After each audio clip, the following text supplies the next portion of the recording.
Welcome to Azeroth United, a weekly podcast about World of Warcraft. My name is Denethar, and I am your host.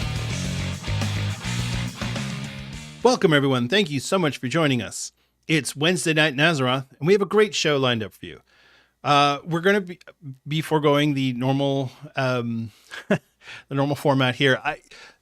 Things have been crazy, and I'm really struggling with my personal time management, but I'm hoping to get back on track here in the next few weeks. But yeah, it's been a little chaotic at the old homestead. But we're gonna have a little shorter of an episode today, but that's okay because we'll get back to it in the next couple of weeks, and we'll be back to the good fun. I think once the Race to World First is over, and we'll get to all that later. But yeah. So anyway. Pull up a chair, sit back, relax, and enjoy. Sorry, I'm cutting my legs off before I even start the show. This is the worst way to start a podcast. If you are new here, I apologize. It's normally not like this. It's normally a lot more fun and a lot more lively. And if you watch on YouTube, you can normally see my face, but I have not been doing video recordings for the past couple of weeks for various reasons. Yeah. So anyway, before I get into all the news and all of that, I will do a quick rundown of what I got to last week in World of Warcraft. So as you know, I've been doing some raiding in TBC, just a little bit of raiding. So my raid team, we did a full clear last week, which was great. It was, I would say it was probably the second best week that we've had. We had a really good warrior tank a couple weeks ago. The warrior tank we had this week was really good. But he made a few pulls where it was like, hey, your healers aren't here. Your co-tank doesn't have mana and whatever. And I said, let's keep up the pace. And he took that literally, and he was just moving us through there. And so I had to pull him back a little bit, but overall it was a good raid. Had a good time. We cleared the first three bosses in 25 player, and then we moved on to Karazhan. And once we moved to Karazhan, the way we have it set up, we have two raid groups in the raiding pod. Okay, so the raid pod is 50 people large. We have two raid groups in there for 25 player, and then we have 5 groups in there for Karazhan for 10 player. So we all start at the same time. So we all go to Gruul's Lair first, then we do Magtheridon's Lair, and then we break up into our Karazhan groups. But the groups are integrated with each other. And so if my raid team, which is raid team Bravo 2, finishes early, and raid team Bravo 1 wipes on Magtheridon, just as an example, then raid team Bravo 2 ends up just sitting around for 45 minutes doing nothing, which is kind of what happened last week. So I was really frustrated by that, not because the raid team wiped, but because I didn't have anything planned for my players to do. I was like, well, let's just kind of hang out and wait. I would rather have had either an activity where we can all hang out together and do some team building, or, hey, why don't you guys go start on this quest chain? Let's break up into groups and we'll go start the, maybe we can run in and pick up the Serpent Shrine Cavern attunement quest chain or something like that. There was things that I could have had us do, but I wasn't prepared. And so we ended up just sitting around doing nothing. People took breaks and people popped in and out of Discord, but it was a little weird. But we got it going. We got started. We made it all the way through Nightbane on the first raid night. Then the next night, which is Saturday night, we did Curator through Prince. We even got another spite kill in, even though it was a little messy. But, and that's really what it boils down to is, we're trying to get these bosses, and the mechanics aren't hard, but you have to do them right or you're going to wipe. And so like another spite, we didn't quite do it right and we almost wiped, but because it's not hard, we were able to pull it off. So, it's good. And I've been having a really good time just in general with raiding and trying to pull things along. There was a few hiccups in Karazhan of things that I wasn't quite sure of, or things that I didn't quite know. And I think a lot of this for me boils down to, I've just never thought about some of these things before. When we did Karazhan back in the day, we weren't doing a lot of the stuff that people are doing now because it's all min-maxed and it's all super, dialed in on exactly how you have to do these fights. Back in the day, we just kind of flubbed our way through it, because that's what you did back in 2007. So yeah, I could do things a little bit better, but I'm working on it. I have been putting a lot of research into Serpent Shrine and Tempest Keep, not just the raids themselves, the boss mechanics and all that, but the attunement quest lines are both really difficult. The trash in there can be a nightmare. So trying to learn how everything works and how to kind of set all that up. I was very unprepared going into this raid season as a raid leader. For phase 2, I want to be fully prepared for it. And even if it's not perfect, I at least want to be able to say, I put in my due diligence and I prepared for this, for raiding. So that's kind of where I am on that. The other thing that I had to do, and again, I don't want to get into too much detail about it, because it's some of the planning behind the scenes stuff is really hard for me. And having to, we had to get rid of somebody from our raid team. Actually, 2 people from our raid team. One because he wasn't putting in the effort, and the other one because he had a arguing match with the guild master, which you don't do if you want to stay in the guild.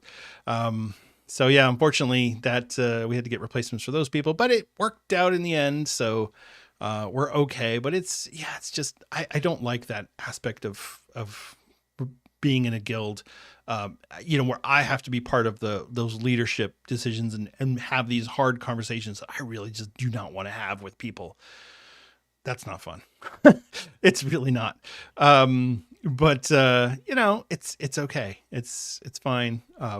I agreed to this, and if I ever feel like I can't do it, I can talk to guild management and just let them know, like, I'm really struggling with this. This isn't something that I really want, I'm not able to do this anymore, or whatever it is, but I'm good right now. So, the other thing that I did this week that really screwed me up in terms of my time management was, I had a bag full of coins that I had been collecting since we moved. So before we moved to Ohio, which was in 2023, before we moved to Ohio, I had a whole jar full of coins, and I gave it to my daughter, and I said, hey, why don't you go cash this, take it to the coin star, just get whatever you can for it. And so she went and did that.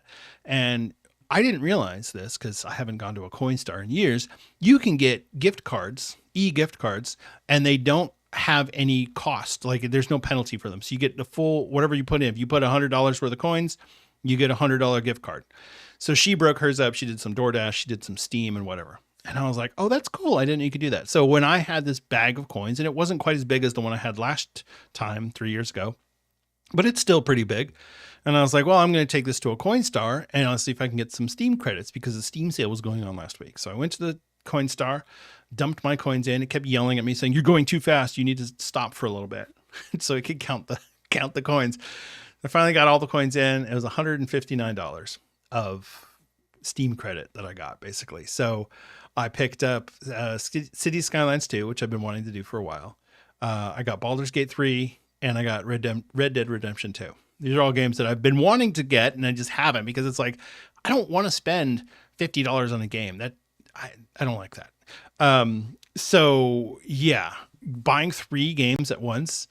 You want to talk about not having enough time to play the games that I already don't have enough time to play WoW. And then I just bought 3 more games. So, yeah, it's a problem, but, anyway, I've been enjoying that. Baldur's Gate is, it's really fun. I'm having a good time with that one. And I love sim games. So City Skylines for me, I know that it's basically just like a traffic simulator game. I get it, but it's a lot of fun.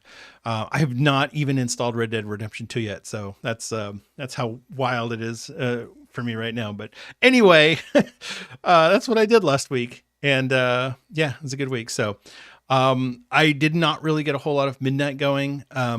Basically all I did was, logged on to make sure that I finished my, traveler's log, so I could get the Belemeth flying carpet, at the end of the month. But, other than that, yeah, I didn't really do a whole lot in midnight. I wanted to get in and do some Mythic Plus, but, here's the problem that I have with Mythic Plus.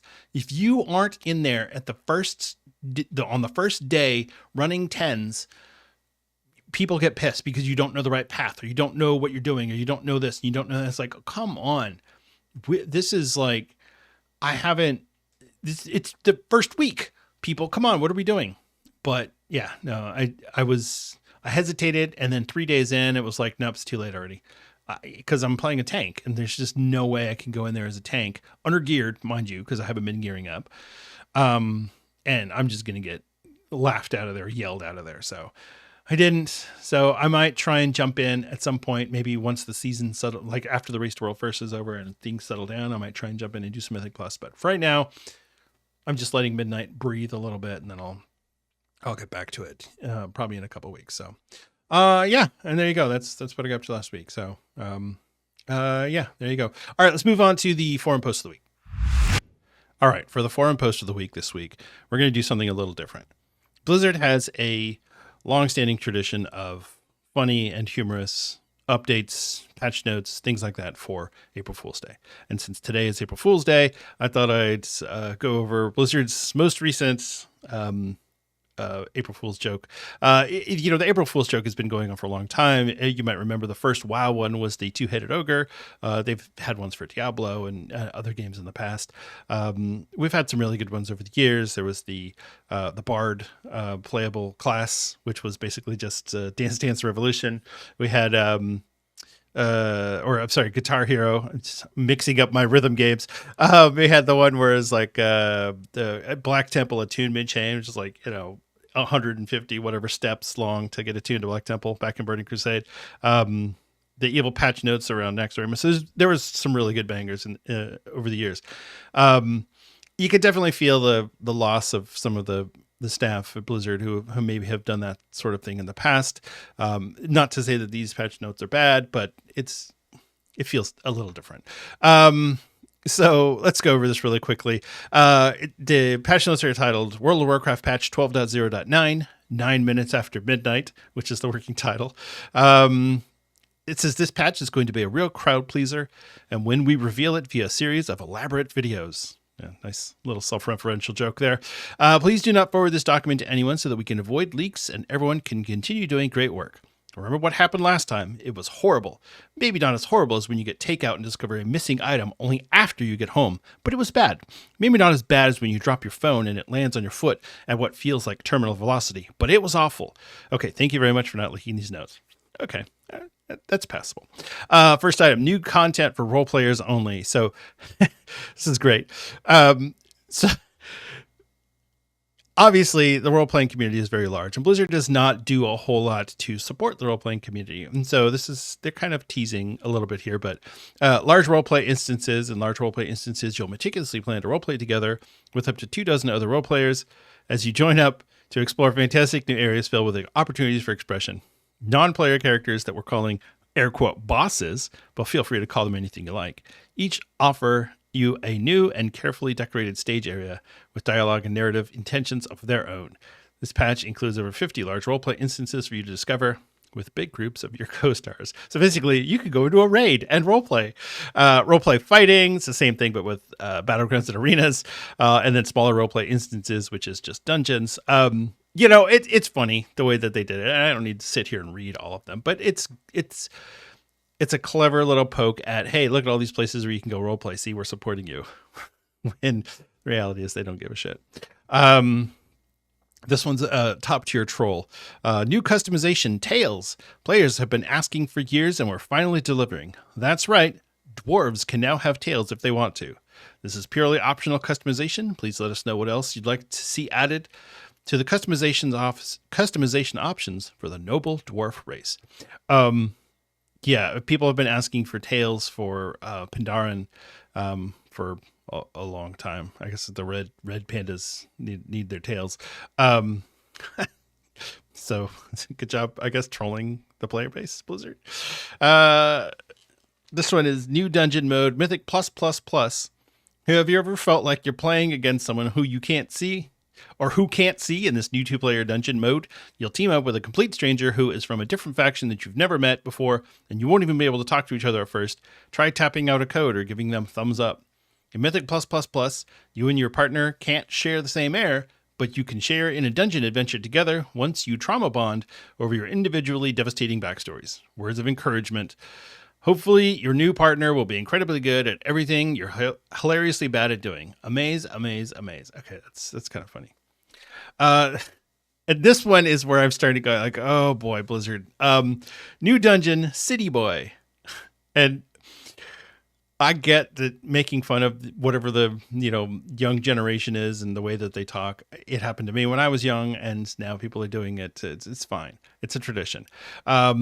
New dungeon, City Boy. Okay, so this new dungeon hits different. It's basically snatched, giving absolute chaos energy, like so Delulu. Imagine pulling up with your aura farming besties, and the brain rot is instantly out of pocket. The whole place is low-key haunted, but also high-key chopped, with fire mobs that straight up do not pass the vibe check, and bosses that were built so different, no cap. Stack properly or get deleted in 4K, and you're cooked, like in your flop era wipe maxing. Big yikes. Overall, this one's looking pretty goated, but everyone in your squad will have to understand the assignment so you can say you ate no crumbs. Okay, it's funny, even though, some of the references are a little out of date there, but good job. I'll give you an A for effort on that one, Blizzard. This one's just rude. Hardcore housing. Veteran World of Warcraft players all know the game is at its best when you're on the verge of being completely wiped out. Now the time has come to put your entire house on the line with hardcore housing. In hardcore housing, you'll sign an irreversible contract that nobody fully reads anyway, committing to a mortgage, insurance, and maintenance costs that must be paid every month or you'll lose it all. Every month thereafter, you'll experience the deep satisfaction that can only come from escaping utter ruin through something close to sheer luck. Head to the Undermine to get started on an adventure that you'll be on for the rest of your life and earn these unique rewards. First, a one-time only grace period on your monthly payment. Thank you. Second, a voucher for changing your adjustable rate mortgage to a fixed rate mortgage for a fee. Third, fixed rate is non-negotiable, non-transferable, and surprisingly non-deterministic. Next, a voucher can only be used in Undermine on the last day of the month. Next is a 20% buff to your house's fire resistance. And finally, a special item, the Go Bag, which holds a few of your most beloved small pieces of decor. Okay, that's good. It's a little rude because, a lot of people are really struggling with that whole idea of, well, I should buy a house, but I can't afford to buy a house. What am I supposed to do?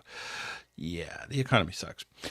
Decor yourself. Feedback from housing enthusiasts has been pouring in. Players unanimously want to transform themselves into decor and see what the world is like from the perspective of an elegant almond table or a Proudmoore shipping crate. Now you can with decor.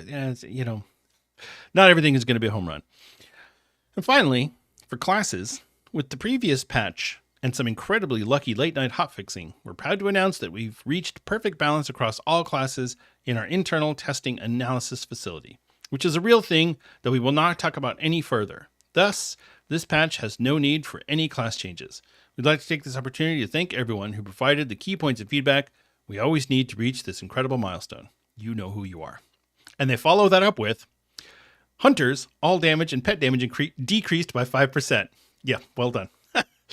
As far as April Fool's jokes go, like I said, it's not as good as the ones from the years past, but it is still pretty good. And it's funny. And we're trying to have a little fun here. Okay. Not everything has to be serious. And the classic player base did not get left out. New from the classic WoW development team. Remember how it felt when an immersive new kind of gameplay was first added to World of Warcraft so long ago? In those early days of the feature, before it was updated and expanded over the months that followed, players got to experience their first steps into something truly fresh. We on the Classic development team are excited to announce that we're developing Classic Housing, a return to the 6 weeks of housing before it was forever changed by Endeavors and Elven exteriors. In Classic Housing, you'll return to a simpler time with a slower pace, and you'll rediscover friends in the neighborhood that you probably haven't seen since making change to their houses in what feels like forever. Coming summer 2039. Okay, good job. There you go. So that's the April Fool's jokes for this year. We'll see what we get next year, but I'll give them a 7 out of 10. Nice effort. All right, let's move on to the news.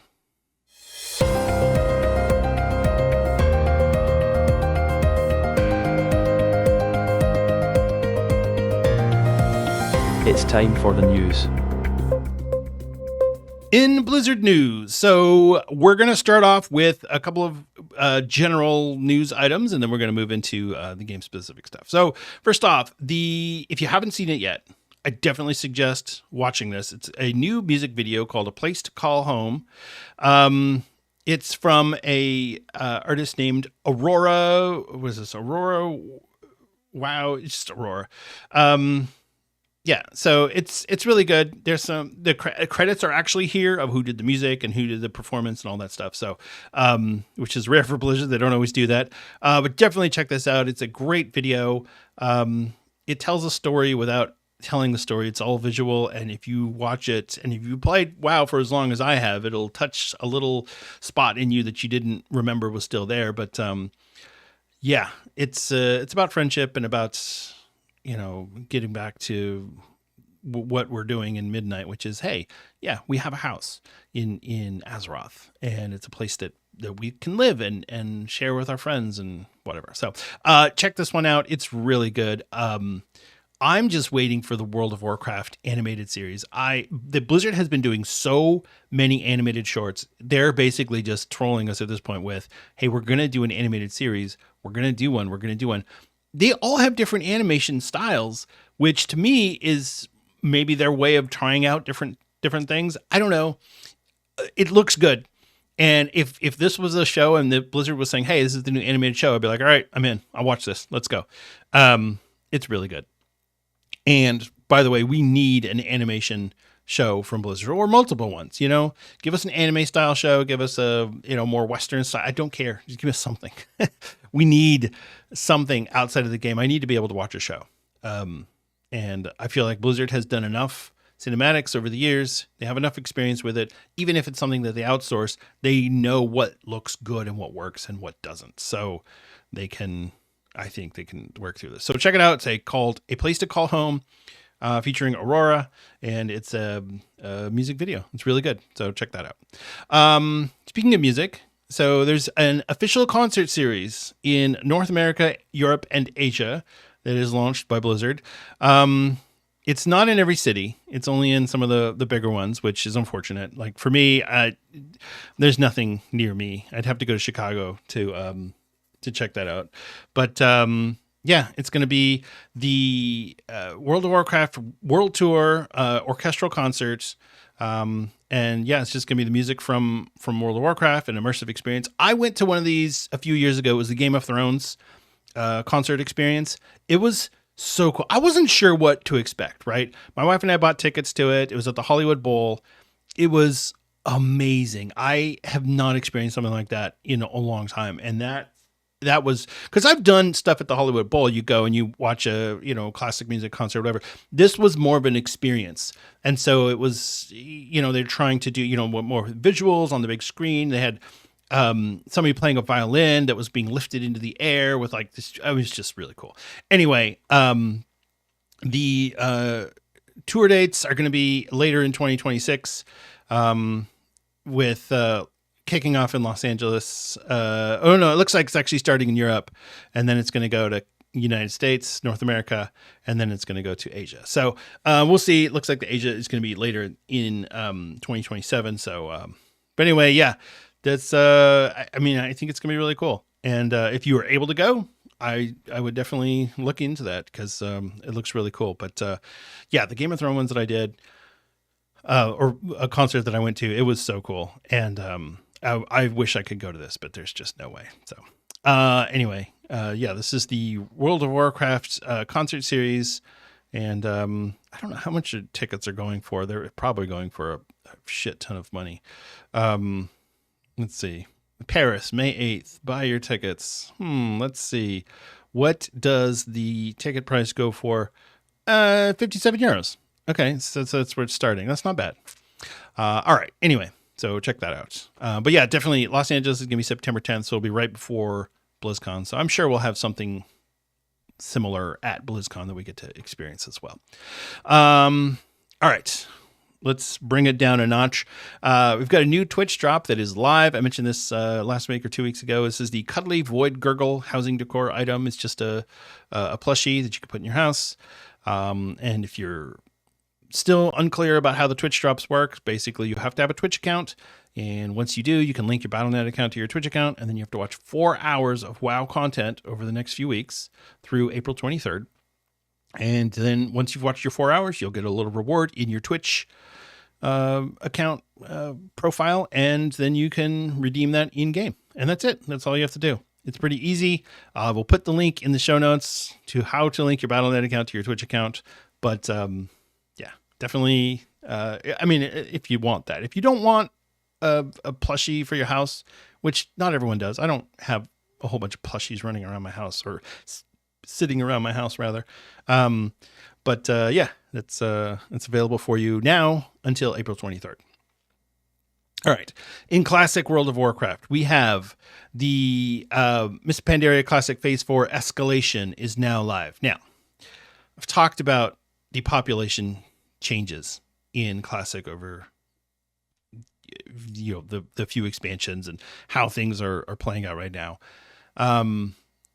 It's really unfortunate. So first of all, let's talk roadmap. So we have this out now. So it actually launched on March 31st. So that was yesterday as I'm recording this. But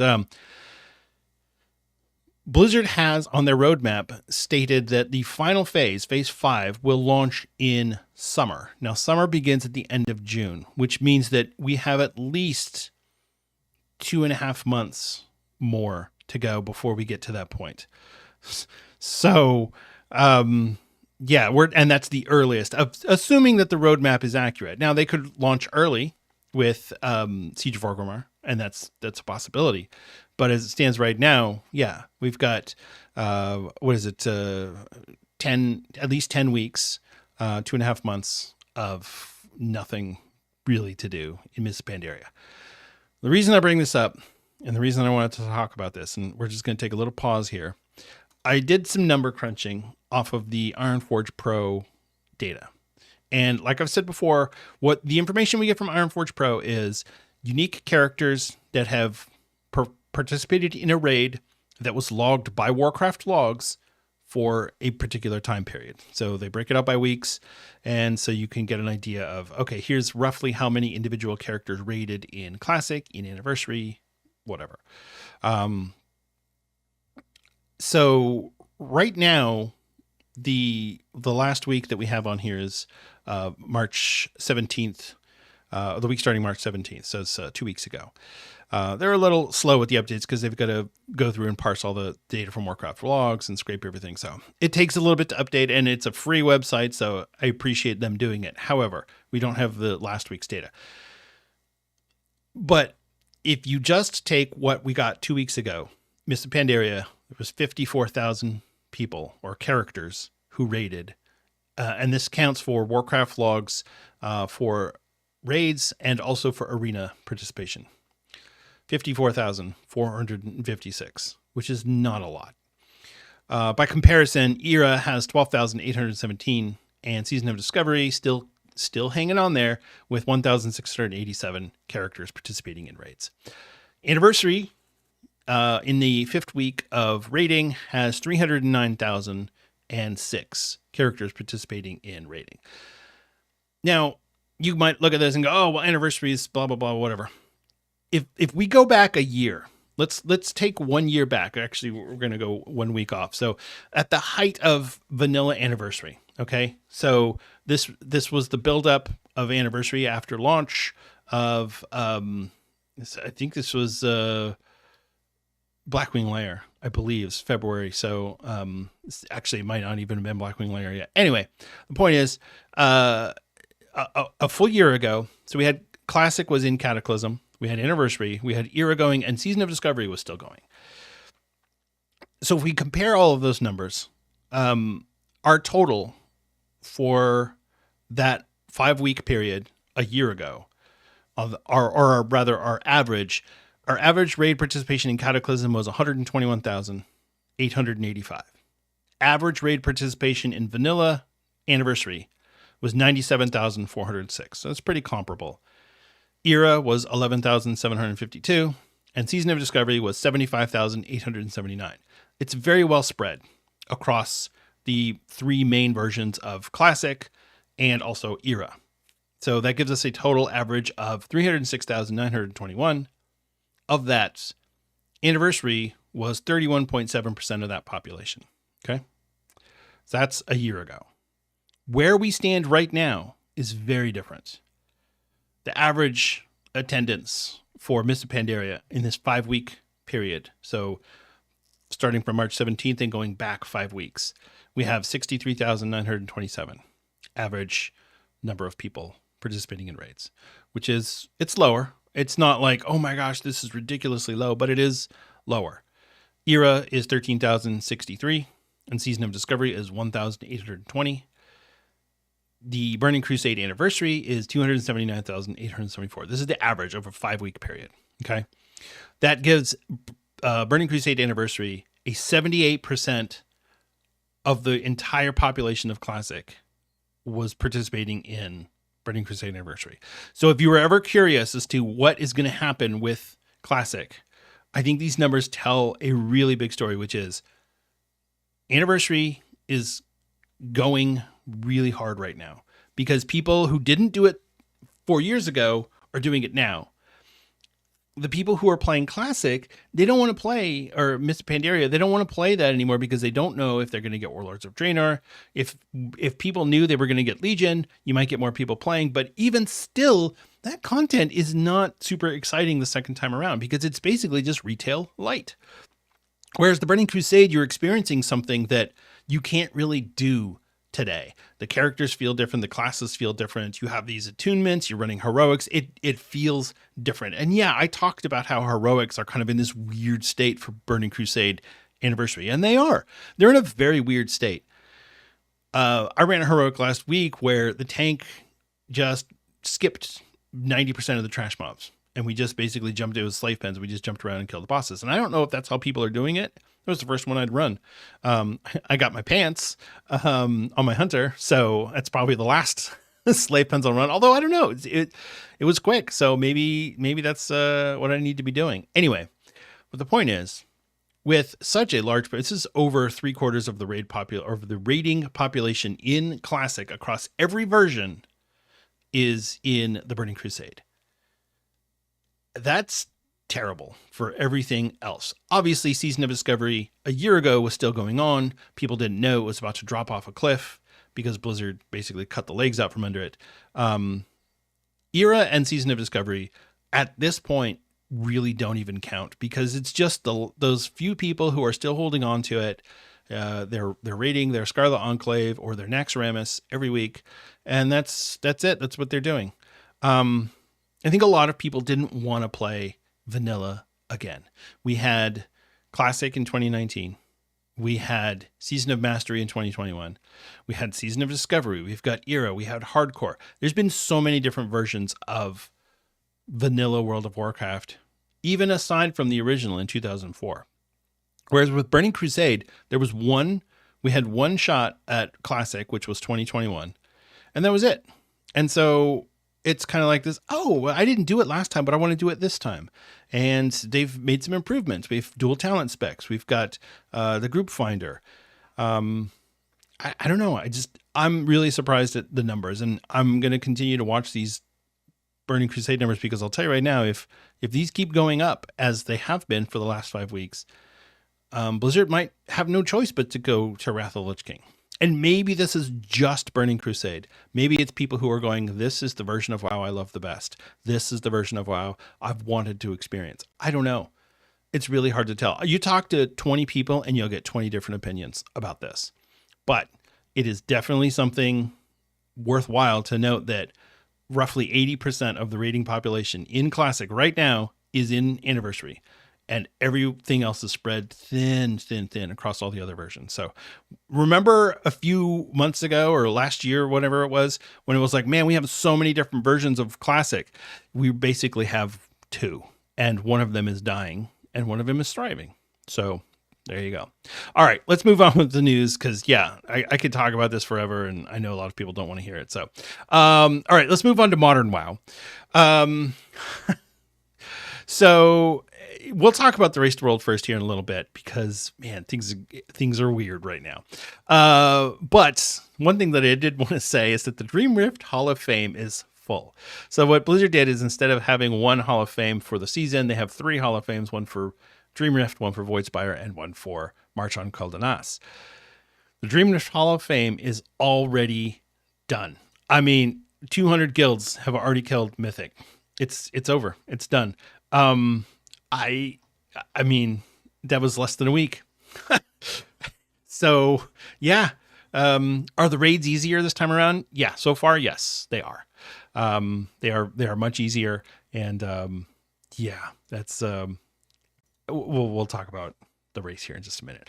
Okay. April's trading post. Okay. So this one is really fun. Blizzard has been doing really good with the themed trading posts recently.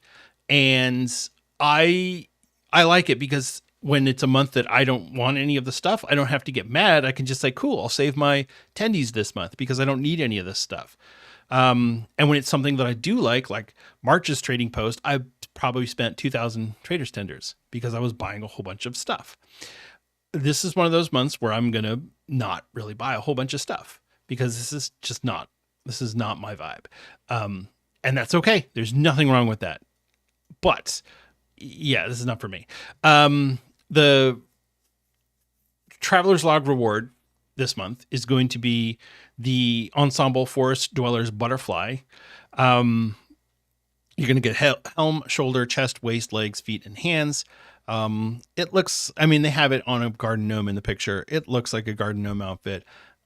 It's not for me. I'll get it because I'll complete my Traveler's Log, but yeah, I don't really care about that. Most of the things this month are very garden or mushroom themed type things. There's a grumpy mandrake pet that you can get, which looks awful, but there's the vicious snapvine mount, which looks like a giant, think like Little Shop of Horrors, the fly trap, the giant fly trap thing. There's a snail mount that you can get. There's some cool things on here, but like I said, this is not my vibe. So I'm sure a lot of people are really going to like this one because it is very fun and very, it's very lighthearted. If you are interested in these chain kini tops that they put out, there was one a couple months ago. If you want your characters to have a basically like a bathing suit chainmail bikini tank top thing. Shirt, which is if that's your thing, then go for it. And there's another Forest Dweller ensemble that is the same one that we're getting from the Traveler's Log, but it's more purple tinged. Again, not really my thing. But yeah, that's basically what we're getting. There's a few things that are returning from previous months, but overall, yeah, I'd say this is a good month to save some traders tenders. So there you go. That's the April trading post. Yeah. Okay.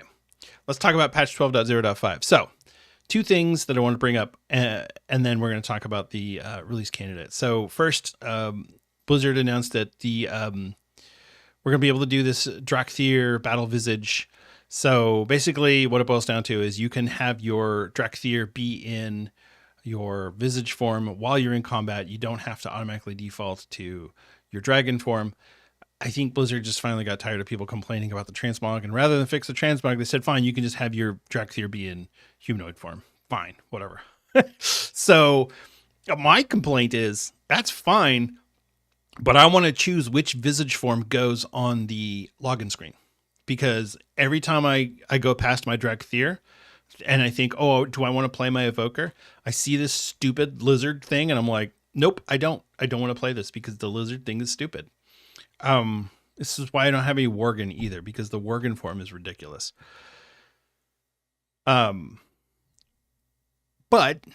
you'll be able to do fights in your Visage form, so that'll be cool.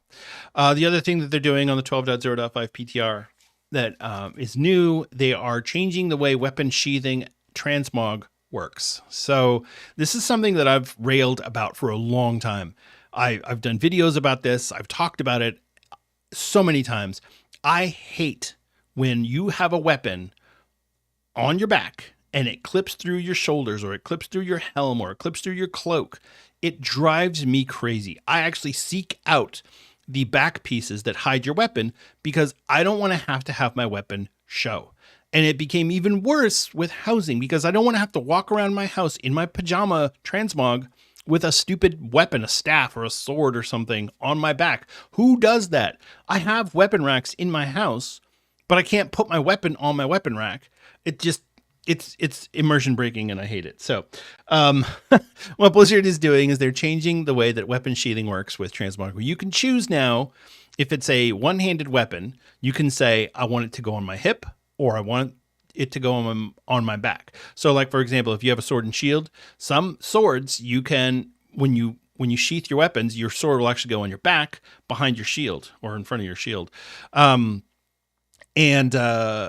Some swords will go on your hip, and it just depends on that particular model. Now you can choose, and you can say, no, I want it to always go on my back, or I want it to always go on my hip.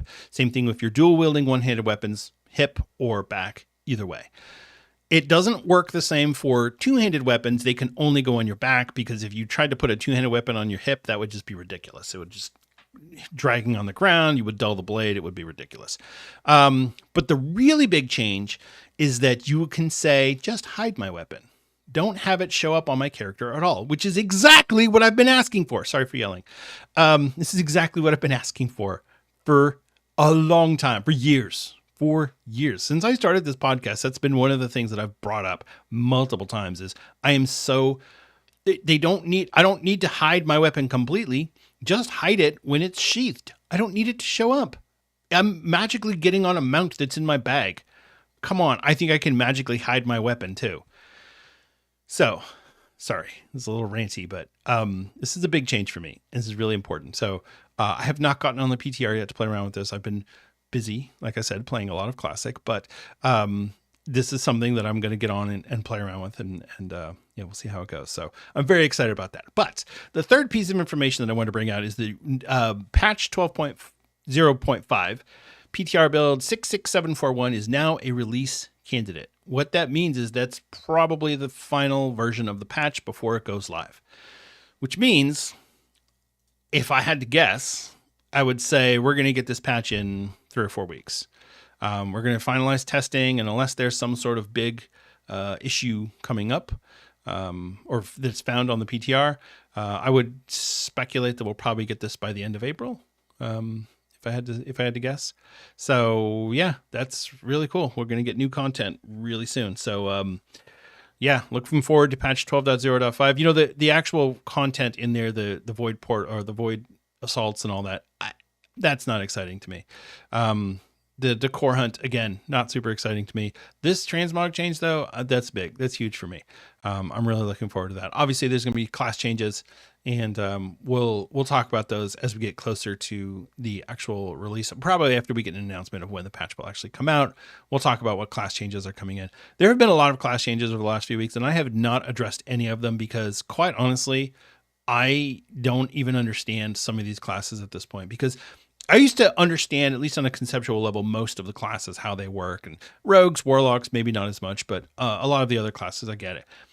Since I'm not really playing a whole lot of Midnight, it's hard for me to understand some of these. So to be perfectly honest, if you want to know a lot about the class changes, there's a lot of other podcasts that are going through that. And so I apologize if you're here for, hey, Denethar, where's all the class changes?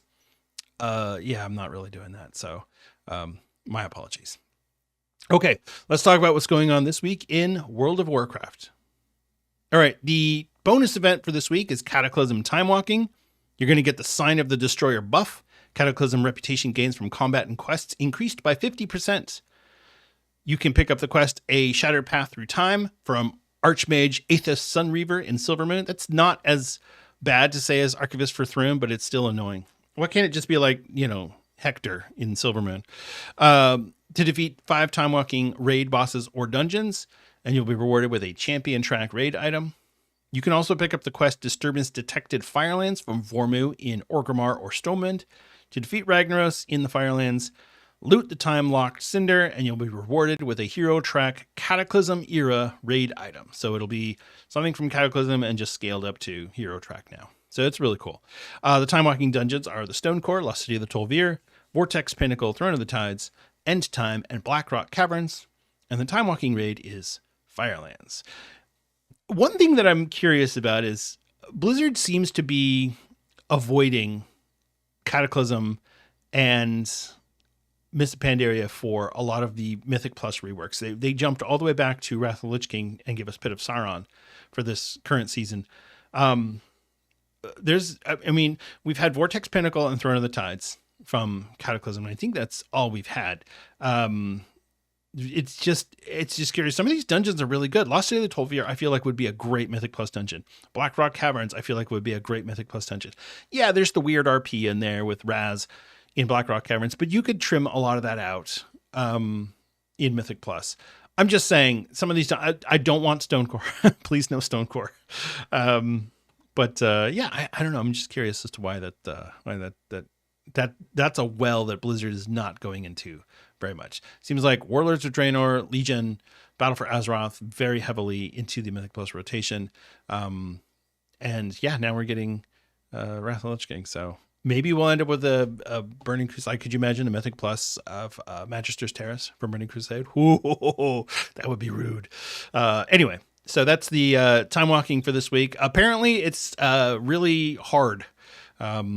People are complaining that it's brutal with the scaling. So it's always weird in either at the beginning of a season or the beginning of an expansion when the gear scaling changes and things don't always scale properly.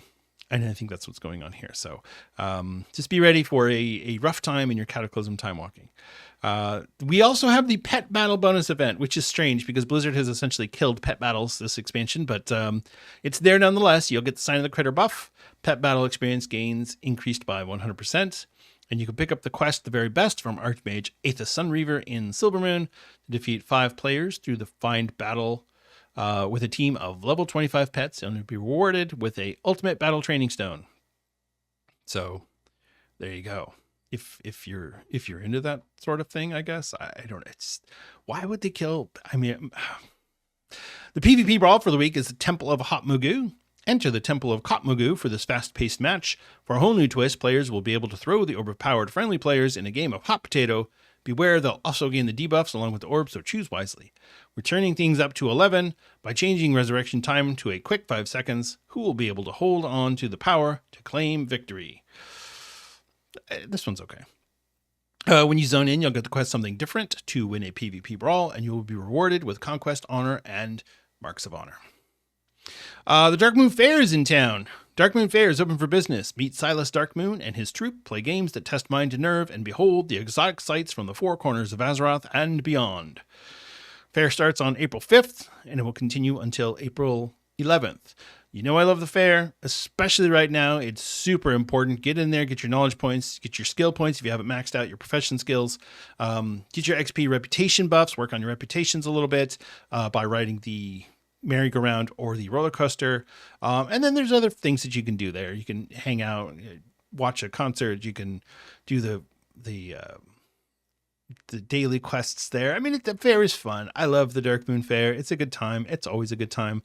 Make sure you know which things to bring for your professions, because some of them do require certain things be brought. One thing that I've always done, and I almost forgot it last time that the Darkmoon Fair came around, was when you on a blacksmith, when you go to do the blacksmithing quest, it's easy. All you have to do is craft 4 horseshoes.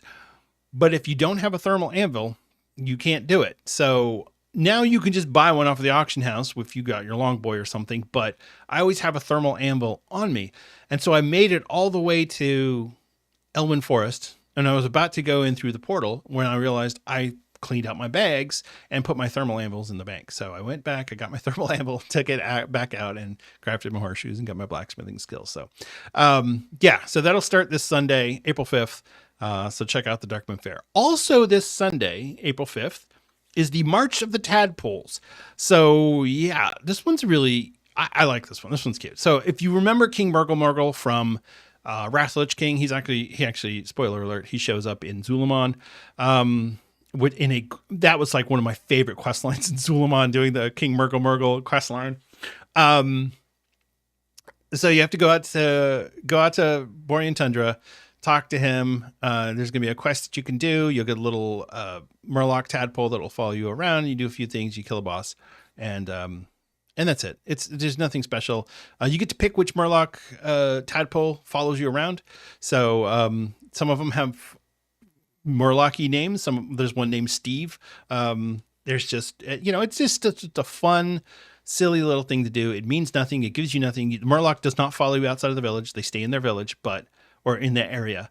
But, if you're looking for something fun to do, go check that out. It's this Sunday, Easter Sunday, on April 5th. So there you go. That's what's going on there. And the final event that is happening this week is Noble Garden, starting on Monday, April 6th.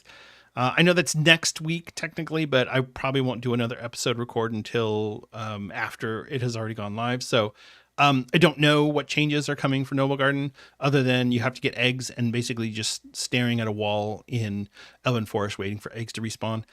I always hated Noble Garden. That was probably my second least favorite part of doing the long strange trip achievements was Noble Garden. But Noble Garden will be here on Monday, April 6th. So go check that out.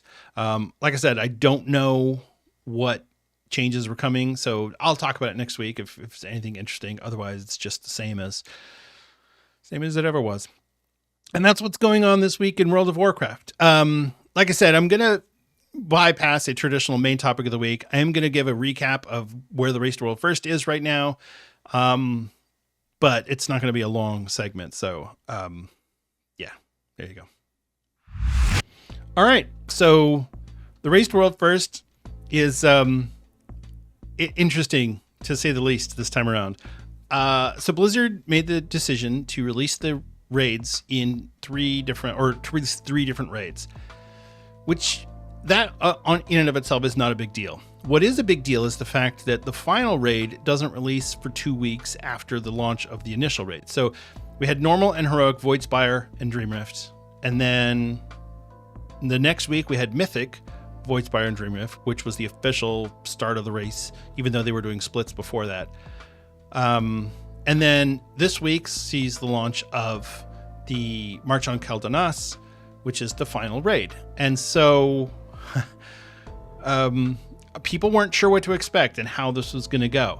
And I think we probably had about the worst case scenario for how this was going to go. So the first kill of the first boss was done by Melee Mechanics, Imperator Aversian. They did this on March 24th at about 2 o'clock in the afternoon, Eastern time. So, not too bad. As far as the Race to World First goes, having the first boss killed on the first day, like a couple hours in, not a big deal. That's fine. Usually the first boss is pretty easy. I think Melee Mechanics might have done the first boss kill last season or 2 seasons ago. Anyway, doesn't matter. 3 days later, not even 3 full days later, mind you, Liquid killed defeated Crown of the Cosmos, which is the Alaria fight, March 27th at about 2 o'clock in the morning, which means that the race is now on hold because there's no more bosses to kill. And you have the Dream Rift, obviously, which, yes, technically part of the race, but like I mentioned, it's so easy that 200 guilds have already cleared it. So we're just saying. Liquid did get that one first. They got the world first on that, but interestingly enough, they didn't kill it first as we're going in with our full group and no, they were doing mythic splits on this boss. So they literally had part of their raid group in there and they killed it first. I don't even know what to say. That's just so bizarre. What are we doing? So there's a couple things that I need to point out here. First of all, Blizzard has changed a lot of things this time around with add-ons, the whole add-on apocalypse. We've talked about this, and it is a big deal, and it did definitely change the way that the race was going to work. But what it didn't do is prevent you from using add-ons. You can still use add-ons. First of all, there's no more weak auras because the weak aura team is not maintaining the add-on for Midnight. But you can create weak aura-like add-ons yourself. And that's exactly what the top guilds, Liquid and Echo, have done. They've created add-ons that function like weak auras that are specific to their strategies, And yes, there are still some things that you can't do, but there are a lot of things that you can do, and they're doing all of them. And so the word on the street is that they're going to release all of their add-ons after the Race to World First is over. I don't know if it's going to be behind a paywall. That's one of the current rumors, is that they're trying to figure out how they can get money off of that, which I don't know. But we'll see how that goes.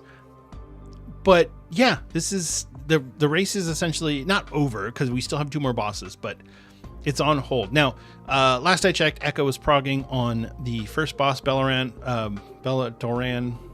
whatever the boss's name is in March on Quel'Danas. It's a void bird. They were progging on that boss, but I don't expect us to see the final boss defeated until, I'd say, a couple days in. Probably by the next episode, though, we'll have our winner, and we'll know who it is, and whether it's going to be Liquid or Echo, or maybe Method will jump in at the last second. Maybe one of the Chinese guilds. There are still bounties on the Race to World First for the Chinese guilds. The 2 guilds that I mentioned last week in the segment, which was Hot Pot Heroes and Jitan Hong, they both killed the Chimeras, the Dream Rift boss, 2nd and 3rd. Those 2 guilds did, and so they got their bounty rewards for doing 2nd and 3rd place, which is really cool. But yeah, the big bounty for them is going to be doing the final boss first, which I don't know that they really have a chance for that. First of all, they don't get to start for 2 days, but we'll see how it goes. But yeah, this is the current state of the Race to World First. That's where we are. I hope that Blizzard doesn't do this again. I really do. Having 3 separate raids with a staggered release schedule is just weird. And I'm sure that it's not comfortable for the guilds who have rented out facilities for their players to play in, and to just be doing Mythic Plus splits or Heroic splits. That's just odd and honestly a little sad. So there you go. That's the Race to World First current status. Like I said, they are progging on it right now, and we'll see how it goes. I'm not. I wanted to be super excited about this race. I really did, and I'm just not. It's not exciting. It's just not, unfortunately. So yeah, that's how we go. All right, that's what's going on there, and that's gonna wrap up our show. Like I said, short episode this week, but there's a few things that I wanted to get through. But anyway, thank you so much for listening. I really do appreciate it. It is always a pleasure and a privilege for me to get on this microphone and speak to you.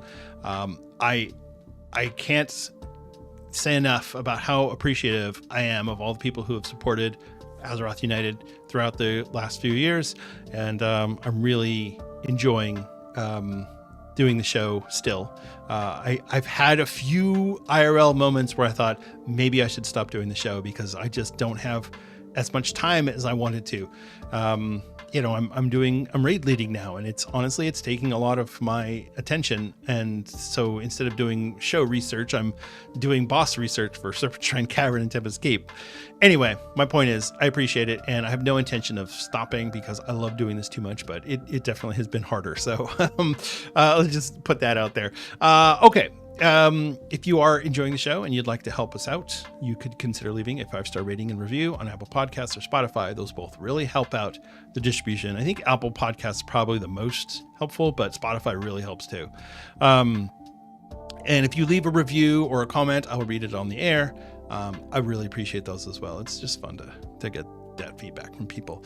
If you're watching this on YouTube, which again, I apologize, no video, it's been chaos, and we'll get back there at some points. We have some things planned for the next couple of months, and one of those plans is to do some more video episodes. But as it stands right now, we're just going to focus on audio only, and that's going to be the content. And we'll just go with that. Anyway, if you're watching this on YouTube, you could help us out by giving us a like and a comment and a subscribe. Those all really help very much. The YouTube algorithm. It's still weird with the whole YouTube music thing, but anyway, we'll get into that later. And that's it. If you really are enjoying the show and you want to look for other ways to help us out, you could consider joining our Patreon. You can get there by going to patreon.com/Azeroth United. And Patreon is where people can donate their IRL money to help out with the support costs for the show, the subscription service for the hosting, and the equipment or whatever it is. Like I've said before, and I will continue to say it, Azeroth United will always be free. I'm never going to put a paywall. I have no intention of doing ads on the show because I find them to be annoying on other podcasts that do ads. So for me, this is a labor of love, and this is something that I'm enjoying. And as soon as I start putting a price tag on it, like I need to make a certain amount of money, it will become no fun for me, and I will not want to do it. So I'm trying to keep it light and fun and interesting. But if you do want to support, you could consider joining the Patreon. There are 3 different tiers. There's a free tier. You could just jump on and be part of the Patreon. There's a normal tier, which is $1. And there's our friend of the show tier, which is the $3 tier. And I do want to thank our friend of the show patrons right now. That's Stuglife, Thelial, Greybeard, Raven, Azerin, and Agro Management. Thank you all so much. I really do appreciate it. You guys definitely help make Azeroth United possible. And I think that's it. That's the whole show. Remember to be good to each other out there. That's a real life person on the other side of that keyboard. Maybe they like playing Miss Pandaria Classic, and they don't care if it's not going anywhere. They're having a good time. Like my coworker who plays Mop Classic, and he's having a great time. Hey, good on you, buddy. That's how it is. But just be good. Be a good person. I've seen so many posts of people being toxic in Mythic Plus and just horrible. It's awful. Why would you be so mean? It's really not that important. This is a game. It's pixels in a game. And take a deep breath and just decide, is it really worth getting upset over? So, all right. Take care. I love you all, and I'll see you in Azeroth.